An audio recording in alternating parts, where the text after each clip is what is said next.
എല്ലാ വിദ്യാർത്ഥികൾക്കും പുതിയൊരു വീഡിയോയിലേക്ക് സ്വാഗതം. ഈ വർഷത്തെ +1 higher secondary say or improvement or compartment വിഭാഗം പരീക്ഷാഫലങ്ങൾ ഇന്നലെ പ്രസിദ്ധീകരിച്ചിട്ടുണ്ടായിരുന്നു. അപ്പോൾ വിദ്യാർത്ഥികൾക്ക് പ്രതീക്ഷിച്ച മാർക്ക് ലഭിച്ചിട്ടില്ല എങ്കിൽ നിങ്ങൾക്ക് റീവാലുവേഷൻ, സ്ക്രൂട്ടിനി, ഫോട്ടോ കോപ്പി എന്നിവയ്ക്കുള്ള അപേക്ഷകൾ മെയ് 12-ാം തീയതി വരെ നിങ്ങൾ +1 ഇംപ്രൂവ്മെൻറ്റ് അല്ലെങ്കിൽ സേ അല്ലെങ്കിൽ കമ്പാർട്ട്മെൻറ്റ് വിഭാഗത്തിൽ പരീക്ഷ രജിസ്ട്രേഷൻ ചെയ്ത സ്കൂളിലെ പ്രിൻസിപ്പാളിന് അപേക്ഷ സമർപ്പിക്കാവുന്നതാണ്. റീവാലുവേഷന് 500 രൂപയും ഫോട്ടോ കോപ്പിക്ക് 300 രൂപയും സ്ക്രൂട്ടിനിക്ക് 100 രൂപയുമാണ് ഫീസ് വരിക. അപ്പോൾ ഈ ഒരു അപേക്ഷ വിദ്യാർത്ഥികൾക്ക് ഒരു മെയ് 12-ാം തീയതി വരെയാണ് നൽകാനായിട്ട് സാധിക്കുക. അപ്പോൾ എന്താണ് റീവാലുവേഷൻ, എന്താണ് സ്ക്രൂട്ടിനി, എന്താണ് ഫോട്ടോ കോപ്പി എന്നിവയും ഇതിൻ്റെ ആപ്ലിക്കേഷൻ ഫോമും എങ്ങനെ ഫില്ല് ചെയ്യാമെന്നുള്ളതുമാണ് ഈ ഒരു വീഡിയോയിൽ. അപ്പോൾ വിദ്യാർത്ഥികൾക്ക് ഈ ഒരു റീവാലുവേഷൻ എന്ന് പറഞ്ഞാൽ നിങ്ങളുടെ ആൻസർ ഷീറ്റ്, അത് നിങ്ങൾ ഏത് സബ്ജക്റ്റിൻ്റെതാണോ റീവാലുവേഷൻ കൊടുക്കുന്നത് ആ ഒരു സബ്ജക്റ്റിൻ്റെ ആ ഒരു ആൻസർ ഷീറ്റ് വീണ്ടും ഒന്നുകൂടി ടീച്ചേഴ്സ് പരിശോധിക്കുന്നതിനെയാണ് റീവാലുവേഷൻ എന്ന് പറയുന്നത്. അതായത് ഒന്നുകൂടി മൂല്യനിർണ്ണയം നടത്തുന്നു, അതിനെയാണ് റീവാലുവേഷൻ എന്നതുകൊണ്ട് ഉദ്ദേശിക്കുന്നത്. ഇനി ഈ ഒരു റീവാലുവേഷന് അപേക്ഷിച്ച് കഴിഞ്ഞാൽ നിങ്ങൾക്ക് 10% മാർക്ക് കൂടുകയാണ് എങ്കിൽ നിങ്ങൾ അടക്കുന്ന പൈസ നിങ്ങൾക്ക് റീഫണ്ടായിട്ട് തിരികെ കിട്ടുന്നതാണ്.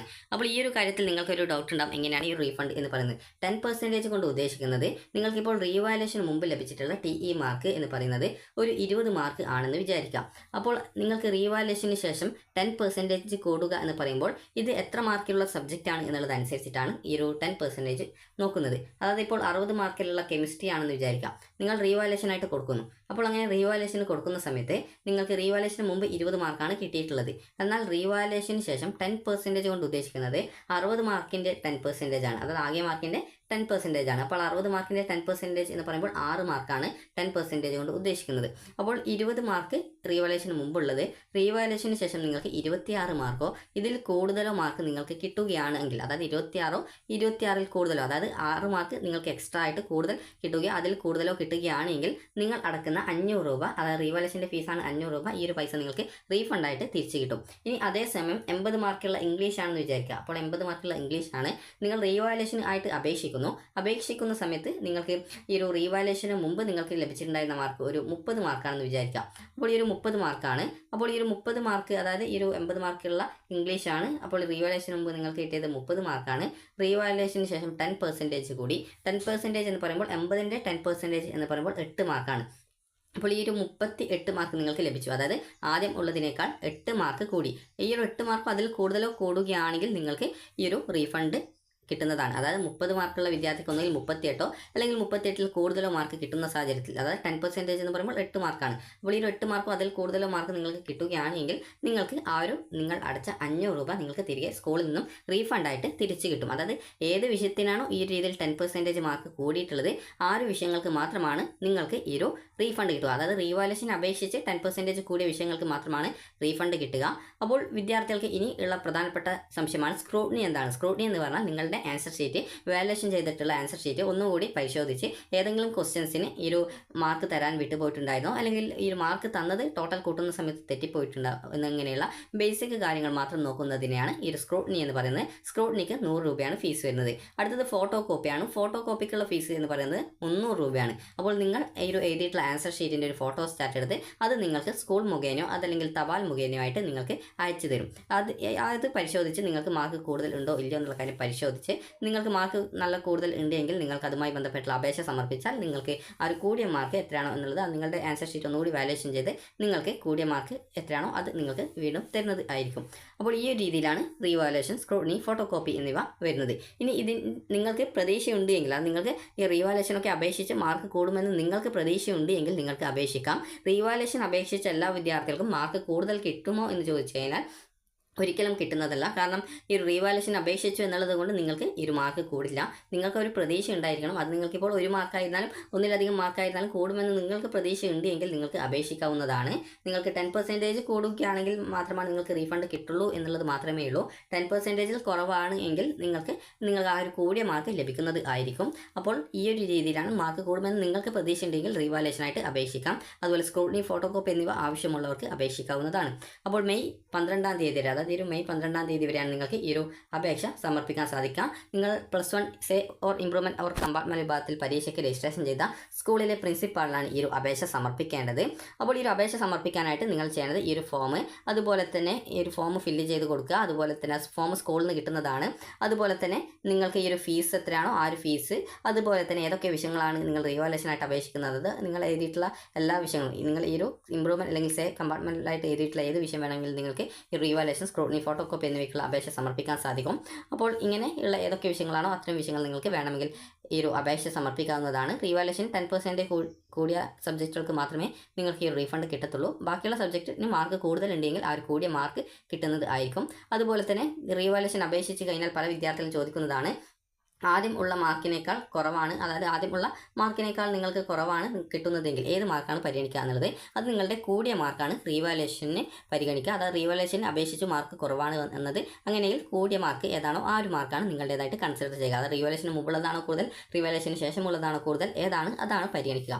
ഇനി എങ്ങനെ ഈ ഒരു ഫോം ഫില്ല് ചെയ്യാം എന്നുള്ള കാര്യം നമുക്ക് നോക്കാം. അപ്പോൾ വിദ്യാർത്ഥികൾക്ക് ആദ്യം തന്നെ നിങ്ങളിപ്പോൾ സ്ക്രീനിൽ കാണുന്നത് റീവാലുവേഷൻ്റെ ഫോമാണ്. അപ്പോൾ റീവാലുവേഷൻ്റെ ഫോം എന്ന് പറയുന്നത് ഇത്ര വളരെയധികം സിമ്പിളായിട്ട് തന്നെ നിങ്ങൾക്ക് ഫില്ല് ചെയ്യാൻ സാധിക്കുന്ന ഒരു ഫോമാണ്. അപ്പോൾ നിങ്ങൾ ചെയ്യേണ്ടത് ഈ ഒരു അപേക്ഷയോടൊപ്പം നിങ്ങളുടെ ഈ റിസൾട്ടിൻ്റെ ഒരു പ്രിൻ്റ് ഔട്ട്, അതുപോലെ തന്നെ നിങ്ങളുടെ ഈ ഒരു നിങ്ങൾ എയ്ഡഡ് സ്കൂളുകളിൽ പഠിച്ച പരീക്ഷ എഴുതിയ വിദ്യാർത്ഥികൾ ആണെങ്കിൽ നിങ്ങളുടെ ബാങ്ക് അക്കൗണ്ടിൻ്റെ, അതായത് പാസ്ബുക്കിൻ്റെ ഒരു ഫോട്ടോസ്റ്റാറ്റ് എന്നിവ കൊടുക്കണം. കാരണം നിങ്ങൾക്ക് റീഫണ്ടിന് അർഹതയുണ്ടെങ്കിൽ അതിലേക്ക് റീഫണ്ട് കിട്ടാൻ വേണ്ടിയിട്ടാണ് ഈ ഒരു രീതിയിൽ ബാങ്ക് പാസ്ബുക്കിൻ്റെ കോപ്പി ചോദിക്കുന്നത്.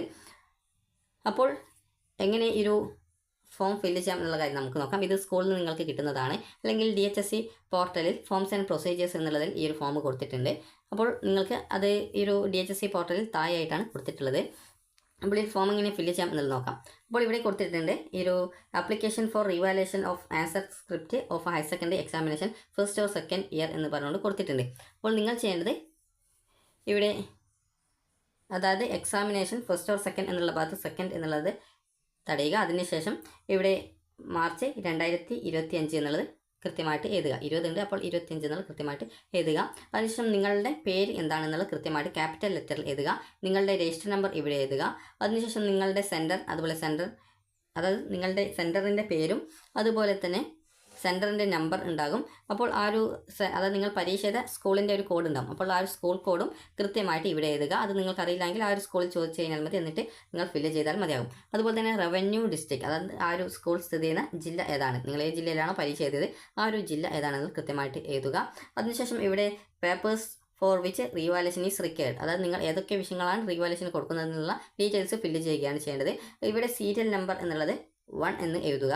ഈ ഒരു സീരിയൽ നമ്പർ എന്നുള്ളത് 1 2 3 4 ഈ ഒരു രീതിയിൽ എഴുതുന്ന അതാണ് സീരിയൽ നമ്പർ എന്ന് പറയുന്നത്. അപ്പോൾ നിങ്ങൾ എത്ര വിഷയമാണോ എഴുതുന്നത് അതിനനുസരിച്ച് സീരിയൽ നമ്പർ ഇട്ടാൽ മതി. ഇനി ഇവിടെ പാർട്ട് എന്ന് പറഞ്ഞുകൊണ്ട് കൊടുത്തിട്ടുണ്ട്. എന്താണ് പാർട്ട് എന്നുള്ളത് നിങ്ങൾക്ക് ഡൗട്ട് ഉണ്ടാവും.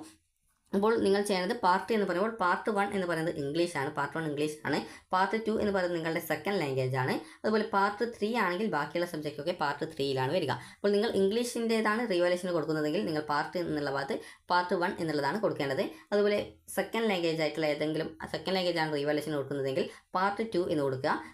മറ്റ് സബ്ജക്റ്റുകൾ, അതായത് ഇംഗ്ലീഷോ സെക്കൻഡ് ലാംഗ്വേജ് ഒഴികെയുള്ള മറ്റ് സബ്ജക്റ്റുകളൊക്കെ പാർട്ട് 3 ആയിട്ടാണ് രേഖപ്പെടുത്തേണ്ടത്. ഇപ്പോൾ ഞാനിപ്പോൾ ഫിസിക്സിനാണ് കൊടുക്കുന്നതെങ്കിൽ അത് പാർട്ട് 3 ആണ് വരിക. അത് ഇംഗ്ലീഷുമല്ല സെക്കൻഡ് ലാംഗ്വേജുമല്ല, അതുകൊണ്ടാണ് പാർട്ട് 3യിൽ വരുന്നത്. അപ്പോൾ ഇവിടെ പാർട്ട് 3 എന്നുള്ളത് എഴുതുന്നു. അതിനുശേഷം നെയിം ഓഫ് പേപ്പർ ഫിസിക്സ് എഴുതുന്നു. അതിനുശേഷം അതിന് നിങ്ങൾക്ക് ഈ ഒരു TE മാർക്ക് എത്രയാണോ കിട്ടിയത്, TE മാർക്ക് നിങ്ങൾക്ക് പരീക്ഷയിൽ എത്രയാണോ കിട്ടിയത് ആ ഒരു മാർക്ക് നിങ്ങൾ ഇവിടെ എഴുതുന്നു.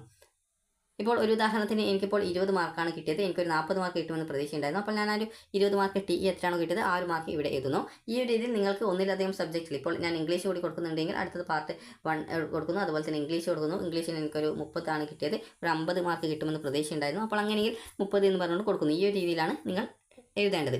ഇനി അടുത്തതായിട്ടുള്ളത് ഇവിടെ കൊടുത്തിട്ടുണ്ട് whether copy of the mark list is enclosed, അതായത് നിങ്ങളുടെ പ്ലസ് ടുവിൻ്റെ റിസൾട്ടിൻ്റെ ആ ഒരു മാർക്ക് ലിസ്റ്റ് നിങ്ങൾ ഈ ഒരു അപേക്ഷയോടൊപ്പം നൽകുന്നുണ്ടോ എന്നുള്ളത്. അപ്പോൾ നിങ്ങൾ നൽകുന്നുണ്ടെങ്കിൽ യെസ് എന്നുള്ളത് ടിക്ക് ചെയ്ത് കൊടുക്കാം, ഇതല്ല ഇല്ലെങ്കിൽ നോ എന്നുള്ളത് ടിക്ക് ചെയ്ത് കൊടുക്കാവുന്നതാണ്. ഇനി whether applied for scrutiny also separate application to be given, അതായത് നിങ്ങൾ സ്ക്രൂട്ടിനിക്കും കൂടി അപേക്ഷിക്കുന്നുണ്ടോ, സൂക്ഷ്മ പരിശോധന കൂടി അപേക്ഷിക്കുന്നുണ്ടോ എന്നാണ്. അപേക്ഷിക്കുന്നുണ്ടെങ്കിൽ യെസ് എന്നും ഇല്ലെങ്കിൽ നോ എന്നും ടിക്ക് ചെയ്ത് കൊടുക്കുക. അതിനായിട്ട് സെപ്പറേറ്റ് ഫോം ഉണ്ട്. അപ്പോൾ അതുകൊണ്ട് തന്നെ നിങ്ങൾ ഈ ഒരു റീവാലുവേഷനും സ്ക്രൂട്ടിനിക്കും രണ്ടിനും അപേക്ഷിക്കുന്നുണ്ടെങ്കിൽ നിങ്ങൾ യെസ് കൊടുക്കേണ്ടതാണ്. സ്ക്രൂട്ടിനിക്ക് കൊടുക്കുന്നില്ലെങ്കിൽ നോയിൽ ക്ലിക്ക്, അതായത് ഇവിടെ ശരി ആയിട്ടുള്ള, അതായത് ഒരു ടിക്ക് മാർക്ക് ഇടാവുന്നതാണ്. ഇനി അടുത്തതായിട്ടുള്ളത് address of the candidate to which communication are to be send, അതായത് നിങ്ങളെ കമ്മ്യൂണിക്കേറ്റ് ചെയ്യാനുള്ള നിങ്ങളുടെ അഡ്രസ്സാണ്. അപ്പോൾ നിങ്ങൾ ഇവിടെ നിങ്ങളുടെ പേര് എഴുതുക, അതിനുശേഷം നിങ്ങളുടെ ബാക്കിയുള്ള അഡ്രസ്സ് എഴുതുക, പിൻകോഡ് എഴുതുക, ഫോൺ നമ്പർ എഴുതുക. അതിനുശേഷം നിങ്ങൾക്ക് ഇവിടെ നിങ്ങളുടെ സിഗ്നേച്ചർ ഇടാനുള്ള ഓപ്ഷൻ ഉണ്ട്. അപ്പോൾ ഇവിടെ നിങ്ങൾ ചെയ്യേണ്ടത് ഇവിടെ നിങ്ങളുടെ സിഗ്നേച്ചർ അതായത് ഇടുക. അതിനുശേഷം ഇവിടെ പ്ലേസ്, ഡേറ്റ് എന്നിവ നിങ്ങൾക്ക് ഇഷ്ടമുള്ളത് എഴുതാം. ഡേറ്റ് എന്ന് പറയുമ്പോൾ നിങ്ങൾ അപേക്ഷ സമർപ്പിക്കുന്ന ഡേറ്റ് ഇട്ടാൽ മതിയാകും. അതുപോലെ തന്നെ ഇവിടെ കൊടുത്തിട്ടുണ്ട് റീവാലുവേഷൻ്റെ ഫീസ് 500 രൂപയാണെന്നുള്ളത്. നിങ്ങൾ ട്രഷറിയിൽ അടക്കുകയാണെങ്കിൽ അതിൻ്റെ അക്കൗണ്ട് ഡീറ്റെയിൽസും കാര്യങ്ങളൊക്കെ ഇവിടെ കൊടുത്തിട്ടുണ്ട്. അതുപോലെ തന്നെ ഈ ഒരു DHSC വെബ്സൈറ്റിൽ അതിൻ്റെ സർക്കുലറിൽ കൃത്യമായിട്ട് കൊടുത്തിട്ടുണ്ട്. അപ്പോൾ ഈ ഒരു ട്രഷറിയിൽ പോയിട്ട് നിങ്ങൾ അടയ്ക്കേണ്ടി വരില്ല. നിങ്ങൾ സ്കൂളിൽ ഈ ഒരു അപേക്ഷ സമർപ്പിച്ചാൽ മതി. സ്കൂളിൽ നിന്ന് ഫില്ല് ചെയ്തോളും. കാരണം മുകളിലായിട്ടുള്ള നമ്പർ ഓഫ് അതായത് ഈ ഒരു ചലാൻ്റെ ഡീറ്റെയിൽസും കാര്യങ്ങളൊക്കെ സ്കൂളിൽ നിന്ന് ഫില്ല് ചെയ്യുകയാണ് ചെയ്യുക. സ്കൂളിൽ നിന്നാണ് ആ ഒരു പൈസയൊക്കെ അടക്കുന്നത്. അതിനുശേഷം നിങ്ങൾക്ക് അടുത്തതായിട്ടുള്ളത് ഈ ഒരു സ്ക്രൂട്ടിനിയുടേതാണ്. അതായത് ഈ ഒരു സൂക്ഷ്മ പരിശോധനയുടെ ആപ്ലിക്കേഷൻ ഫോമാണ്. അപ്പോൾ ഈ ഒരു ഫോം ഇതേ രീതിയിൽ തന്നെയാണ് ഫില്ല് ചെയ്യേണ്ടത്. ആദ്യം നിങ്ങൾക്ക് ഇവിടെ ഈ ഒരു first year or second year എന്നുള്ള ഭാഗത്ത് നിങ്ങൾ ഈ ഒരു സെക്കൻഡ് എന്നുള്ള തടഞ്ഞ് ഇവിടെ മാർച്ച് 2025 എഴുതുക. ഈ ഒരു ഭാഗം സ്കൂളിൽ നിന്ന് ഫില്ല് ചെയ്യും. അതായത് ട്രഷറിയിൽ പൈസ അടക്കുന്ന അതിൻ്റെ ഡീറ്റെയിൽസ് ആണ്. ഇവിടെ നിങ്ങളുടെ പേര് ക്യാപിറ്റൽ ലെറ്ററിൽ എഴുതുക, രജിസ്ട്രേഷൻ നമ്പർ, അതുപോലെ നിങ്ങളുടെ സ്കൂളിൻ്റെ പേരും കോഡും, അതുപോലെ തന്നെ നിങ്ങളുടെ ജില്ല എന്നിവ കൃത്യമായിട്ട് എഴുതുക. അതുപോലെ തന്നെ ഏതൊക്കെ വിഷയങ്ങളാണ് ഈ ഒരു സ്ക്രൂട്ടിനിക്ക് വേണ്ടി അപേക്ഷിക്കുന്നത് അതിനനുസരിച്ച് സീരിയൽ നമ്പർ 1, 2, 3, അതുപോലെ പാർട്ട് 1 ആണെങ്കിൽ ഇംഗ്ലീഷ്, പാർട്ട് 2 ആണെങ്കിൽ സെക്കൻഡ് ലാംഗ്വേജ്, പാർട്ട് 3 ആണെങ്കിൽ ബാക്കിയുള്ള സബ്ജക്റ്റ്. അത് കൃത്യമായിട്ട് പാർട്ട് 1 ആണോ 2 ആണോ എന്ന് കൃത്യമായിട്ട് പാർട്ടിൽ രേഖപ്പെടുത്തുക.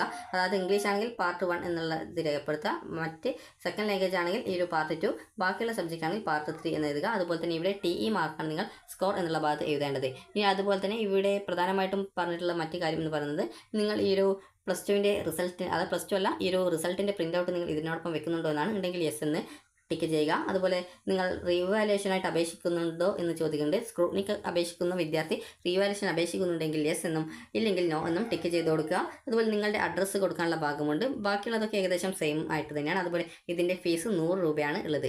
ഇനി അടുത്തതായിട്ടുള്ളത് കുറച്ച് വ്യത്യാസമായിട്ടുള്ളത് ഇതിൻ്റേതാണ്, അതായത് ഫോട്ടോ കോപ്പിയുടേതാണ്. ഇതിൽ ബാക്കിയുള്ള നേരത്തെ പറഞ്ഞതുപോലെയുള്ള ഡീറ്റെയിൽസ് തന്നെയാണ് ഫില്ല് ചെയ്യാനുള്ളത് ആദ്യ ഭാഗങ്ങളിൽ. അതുപോലെ ഇവിടെ ഫോട്ടോ കോപ്പിക്ക് അതായത് നേരത്തെ പറഞ്ഞതുപോലെ തന്നെ സിമ്പിളായിട്ട് തന്നെ ഇവിടെ സീരിയൽ നമ്പർ 1, 2, 3 എന്നുള്ളതും, അതുപോലെ തന്നെ ഇവിടെ പാർട്ട് കൊടുത്തിട്ടുണ്ട്. ഇംഗ്ലീഷ് ആണെങ്കിൽ പാർട്ട് 1 ആണ്. അതുപോലെ തന്നെ ഈ ഒരു സെക്കൻഡ് ലാംഗ്വേജ് ആണെങ്കിൽ പാർട്ട് 2, ബാക്കിയുള്ള സബ്ജക്റ്റ് ആണെങ്കിൽ പാർട്ട് 3 ആണ് വരിക. അതുപോലെ തന്നെ ഇതിൻ്റെ സ്കോർ എന്ന് പറയുമ്പോൾ TE മാർക്കാണ് കൊടുക്കേണ്ടത്. അപ്പോൾ നിങ്ങൾ ഇംഗ്ലീഷിൻ്റെ ഫോട്ടോ കോപ്പിയാണ് വേണ്ടതെങ്കിൽ പാർട്ട് 1, അതുപോലെ ഇംഗ്ലീഷ് അതിന് ലഭിച്ച TE മാർക്കിട്ടാണ് അത് കൃത്യമായിട്ട് എഴുതുക. അതുപോലെ സെക്കൻഡ് ലാംഗ്വേജ് ആണെങ്കിൽ പാർട്ട് 2, അതുപോലെ തന്നെ അത് മലയാളമാണോ ഏതാണ് സെക്കൻഡ് ലാംഗ്വേജ് അതിനനുസരിച്ച് നിങ്ങൾ കൃത്യമായിട്ട് എഴുതുക. അതുപോലെ അതിൻ്റെ സ്കോർ. അതുപോലെ പാർട്ട് 3 ആയിട്ടുള്ള ബാക്കി സബ്ജക്റ്റ് ആണെങ്കിൽ പാർട്ട് 3 എന്നുള്ള എഴുതുക. അതുപോലെ ഏത് സബ്ജക്റ്റ് ആണോ നിങ്ങൾ പാർട്ട് 3 ആയിട്ട് അതായത് അതിന് ഏതിൻ്റെയാണോ ഫോട്ടോ കോപ്പിക്ക് അപേക്ഷിക്കുന്നത് അതിൻ്റെ പേര്, അതുപോലെ സ്കോർ എന്നിവ രേഖപ്പെടുത്തുകയാണ് ചെയ്യേണ്ടത്. ഇനി അടുത്തതായിട്ട് ഇവിടെ വ്യത്യാസമായിട്ടുള്ളത് ഇവിടെ മറ്റ് +2ൻ്റെ +2 അല്ല ഈ ഒരു +1ൻ്റെ സേവർ ഇംപ്രൂവ്മെൻറ്റ് പരീക്ഷയുടെ റിസൾട്ടിൻ്റെ പ്രിൻ്റ് ഔട്ട് അതായത് റിസൾട്ടിൻ്റെ കോപ്പി വെക്കുന്നുണ്ടോ എന്നാണ് ചോദിക്കുന്നത്. അതില്ലെങ്കിൽ നിങ്ങൾ ചെയ്യേണ്ടത് ഇവിടെ പ്രത്യേകിച്ച് അതിൻ്റെ ആ ഒരു ഡീറ്റെയിൽസ് ചോദിക്കുന്നില്ല. ഇവിടെ നിങ്ങളുടെ അഡ്രസ്സ് മാത്രമാണ് ചോദിക്കുന്നത്. അഡ്രസ്സ് നൽകുന്ന സമയത്ത് നിങ്ങളുടെ പേരും നൽകാനായിട്ട് ആദ്യം പേര്, അതിനുശേഷം നിങ്ങളുടെ അഡ്രസ്സ് കൊടുക്കാനായിട്ട് ശ്രദ്ധിക്കുക. അതുപോലെ തന്നെ ഇവിടെ നിങ്ങളുടെ പ്ലേസ്, ഡേറ്റ് എന്നിവ രേഖപ്പെടുത്തുക. അതുപോലെ ഇവിടെ സിഗ്നേച്ചർ, അതുപോലെ ഫോട്ടോ കോപ്പിക്ക് 300 രൂപയാണ് ഫീസ് വരിക. ഇനി വിദ്യാർത്ഥികൾ ഈ ഒരു അപേക്ഷ സമർപ്പിക്കുന്ന സമയത്ത് എന്തൊക്കെയാണ് കൊണ്ടുപോകേണ്ടത് എന്നുള്ളത് പറയാം. അപ്പോൾ ഈ ഒരു ഫോം നിങ്ങൾക്ക് സ്കൂളിൽ നിന്ന് കിട്ടും, അത് വാങ്ങി ഫില്ല് ചെയ്യുക. അതുപോലെ തന്നെ അതിനുശേഷം ഈ ഒരു എത്ര വിഷയമാണ് നിങ്ങൾ ഈ ഒരു റീവാലുവേഷൻ അതല്ലെങ്കിൽ സ്ക്രൂട്ടിനി അല്ലെങ്കിൽ ഫോട്ടോ കോപ്പി എന്നിവയ്ക്ക് അപേക്ഷിക്കുന്നത് അതിനനുസരിച്ച് സെപ്പറേറ്റ് ഫോമുകളുണ്ട്. അതിനനുസരിച്ച് ഫോം വാങ്ങി ഫില്ല് ചെയ്ത് നിങ്ങൾ ഈ ഒരു ഫോമിൻ്റെ കൂടെ നിങ്ങളുടെ +2 അല്ല ഈ ഒരു +1ൻ്റെ സേ ഓർ ഇംപ്രൂവ്മെൻറ്റ് കമ്പാർട്ട്മെൻറ്റ് വിഭാഗത്തിൻ്റെ റിസൾട്ടിൻ്റെ പ്രിൻ്റ് ഔട്ട് നിങ്ങൾ നൽകുക. അതോടൊപ്പം തന്നെ നിങ്ങൾക്ക് എത്ര രൂപയാണ് ഇതിന് ടോട്ടൽ ഫീസ് വരുന്നത് ആ ഒരു ഫീസ് കൂടി അടക്കുക. അതുപോലെ നിങ്ങൾ ഈ ഒരു എയ്ഡഡ് സ്കൂളുകളിൽ പഠിക്കുന്ന വിദ്യാർത്ഥികളാണെങ്കിൽ നിങ്ങളുടെ ബാങ്ക് അക്കൗണ്ട് ഡീറ്റെയിൽസ് നൽകുന്നതിനായിട്ട് നിങ്ങളുടെ പാസ്ബുക്കിൻ്റെ കോപ്പി കൂടി കൊണ്ടുപോകാനായിട്ട് ശ്രദ്ധിക്കുക. അപ്പോൾ ഇത്രയുമാണ് ഈ ഒരു റീവാലുവേഷൻ, സ്ക്രൂട്ടിനി, ഫോട്ടോ കോപ്പി എന്നിവയ്ക്ക് അപേക്ഷ സമർപ്പിക്കുന്ന സമയത്ത് വിദ്യാർത്ഥികൾ ശ്രദ്ധിക്കേണ്ടത്. അപ്പോൾ വിദ്യാർത്ഥികൾക്ക് ഈ ഒരു വീഡിയോ ഉപകാരപ്രദമായിട്ടുണ്ടെങ്കിൽ ലൈക്ക് ചെയ്യുക, ഷെയർ ചെയ്യുക. Thank you for watching.